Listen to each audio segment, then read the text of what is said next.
Now, and we're monitoring the latest school delays. There are a couple to report in Las Vegas this morning, and News 13 was live in the area last night as this snowfall began. The storm system rolled right through the northeast parts of the state. Take a look at this video. In a closer look here, you can see that our crews caught the fresh powder as it began falling. Many of the roads in that area are now covered.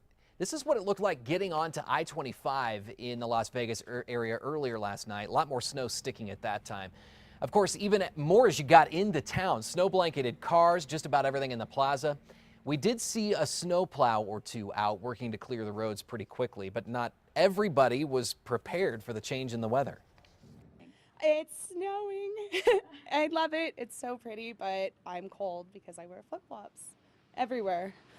Usually it doesn't come down as hard or stick as much. Usually it just kind of blows through, but this looks like we're going to get quite a bit tonight. Residents there took full advantage, though, of the snow. It's now delaying school there for about 2 hours. We have a list of the closures and delays right now running at the bottom of your screen through the newscast and during commercial breaks. Look for that. Temperatures are cold across the state this morning. That could mean icy roads. Here's a live look at the road situation from the New Mexico Department of Transportation. There are some warnings, maybe a little bit of slow going in the northeast part of the state, also the north central part of the state. The rest of the area looks pretty good. Crews are out plowing, salting, cindering, so as you hit the road this morning, you might want to take it easy. Give yourself just a little extra time, especially if you have to pass through the northeast part of New Mexico. And get the latest developments on the weather all morning long on KRQE this morning. Up-to-the-minute coverage both on air and online at krqe.com. Now a live look from Boston this morning. It's just one of many places recovering from a blast of winter weather. Things have not quieted down just yet there, though. They've been pounded with the snow. Now residents in the deep south are getting their fair share of winter weather. Snow, sleet, freezing rain is making for some difficult driving. There have been several reports of crashes and rollovers. Thousands are without power this morning in several southern states. Parts of Kentucky are expected to see 15 inches of snow, and further north, residents are hunkering down for another snow day, some wasting no time emptying store shelves. In the northeast, bitterly cold temperatures with double-digit sub-zero wind chills taking hold. The cold is expected to extend as far south as northern Florida by Thursday. Time is 6:04. The I-25 Paseo interchange just opened an hour ago after a major overnight closure. It took nearly 8 hours to fix damage. Crews closed parts of the northbound I-25 off-ramp and the frontage road last night. We wanted to know why, so we asked the DOT. They say speeding drivers are crashing into the barriers there. That's what one driver did to that barrier. It now needed to be replaced. The repairs in the barriers in that area are supposed to last decades. For a brand new bridge, it's like, what is this, destruction derby out there? I mean, there has to be something done about people and the speed. It's just gotten a little ridiculous. That road is now back open as of 5 this morning. Crews plan to work on it overnight again next Monday. The state thinks those repairs should be covered by insurance. 5 minutes past the hour, we're staying on top of the search for a home burglar in Los Lunas. This morning, newly released images that police hope will help track down the suspect. These are pictures of the person. Officers say the break-in happened in the Valley View subdivision Sunday afternoon. They say the person was in and out of the home in under 2 minutes. He took an Xbox, according to police, and other small electronics. Officers are asking for your help in identifying him. If you know anything, you're asked to call Los Lunas Police. New Mexico's highest court says a convicted cop killer's conviction will stand. Michael Astorga argued to the state Supreme Court that he should have been tried outside of Albuquerque. His jury was prejudiced and his attorney didn't do a good job. But the justices ruled against him. Astorga killed Deputy James McGrain in 2006 during a traffic stop. The search continues this morning for a driver who police say hit and killed a man in southeast Albuquerque. It happened October 25th last year near Zuni and Charleston. James Palomino was pushing a man in a wheelchair across the street. A speeding red truck hit Palomino, it's a Ford, killing him. Police say they still need help in solving the case. And if you know anything, you're asked to call Crime Stoppers. A tax increase could be coming to Bernalillo County. Proponents say the money will help bridge the gap in mental health resources. Commissioners are set to take a vote today. News 13's Catherine Mazzone has more on what that increase would mean for your wallet and why many say it's worth it in the long run. Catherine? That's right, Adam. It's a quarter-cent tax that's said to bring in between $15 and $20 million. Commissioners say that money would be set aside to help fund much-needed mental health services and programs. A majority commissioned vote in favor of this proposal can bring about a profound shift in the way we, the community, manages mental health wellness. Bernalillo County Chair Maggie Hart-Stebbins is a proponent of the tax. She says the money the taxes bring in will help to address the long-standing unmet behavioral and mental health needs in our community.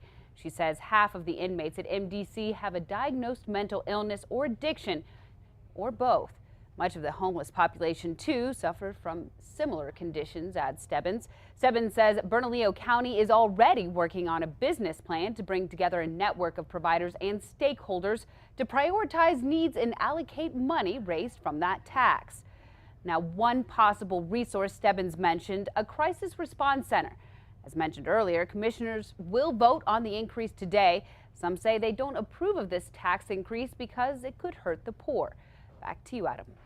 Catherine, thanks. Stebbins says if the commission votes in favor of the tax, funding would become available at the end of this year. Coming up in our next half hour, we'll tell you what those who've experienced mental illness firsthand say about that tax proposal. New this morning, a federal judge in Texas is temporarily blocking President Obama's immigration reforms. The judge, an outspoken critic of the president, issued his ruling on Monday. 26 states have filed lawsuits trying to stop an executive order that would offer illegal immigrants protection from being deported. It would also issue work permits to as many as 5 million undocumented workers. The program's first stages were set to launch tomorrow. The judge ruled the states have grounds to file legal challenges and said the White House failed to comply with the Administrative Procedure Act. The federal government is expected to appeal that ruling. Kristen, we'll see you then. 6:31 now. In developing this early hour, sheriff's deputies have arrested a man who they say shot and killed another man in the South Valley. It happened yesterday after deputies say they found a man dead next to his car with a gunshot wound at the intersection of Gatewood and Bridge. After broadcasting the suspect's picture, tips detectives say led them to Dominic Sanchez just after 10 last night. Sanchez is facing a number of charges, including homicide this morning. We are expecting to learn more about this today, more on his arrest and possibly what led to the shooting. We'll pass that along to you as soon as it comes into our newsroom. Police now say the motive behind a triple murder near Powake may have been to steal cash and drugs. But News 13 wanted to know what took detectives so long to nab suspect Nicholas Ortiz. He was just arrested late last week. Nearly 4 years have passed since Cherie Ortiz Rios found her family dead inside their El Rancho home. I started to run toward her, and that's when I saw a hole in her, close to her temple, and dried blood down her face. 2 days after those killings, a friend of Ortiz's told police that Ortiz admitted to a killing in El Rancho. And then a year later, Ortiz's girlfriend called police and told them everything. That was 2.5 years ago. We questioned state police about the time frame, but they wouldn't comment, saying the investigation into these nearly 4-year-old murders is still ongoing.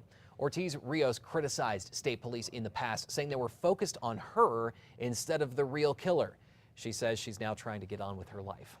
6:33 in Bernalillo County DA Carrie Brandenburg says there is no conflict of interest in her office pursuing charges against the APD officers who shot and killed James Boyd. Brandenburg responded to a motion to remove her from the case on Monday. She says that for the past 14 years, neither the city nor APD has raised a complaint about how her office has handled officer-involved shootings. Last month, the prosecutor from the DA's office was booted from the briefing of an APD shooting. The city told the DA that since she recently charged Keith Sandy and Dominic Perez, it's a conflict of interest for her office to be there. Now an update to a story that we reported Monday on KRQE this morning. The state Senate has confirmed Hannah Scandera as education secretary. Republican Governor Susana Martinez appointed Scandera as the education leader in 2011. She faced sharp criticism for her teacher evaluations focused on standardized testing and lack of classroom experience. Scandera has held the title secretary designate because the Democrat-controlled Senate has refused to vote on her confirmation. She received a full Senate vote, though, for the first time. 5 Democrats voted with Republicans to confirm Scandera 22-19.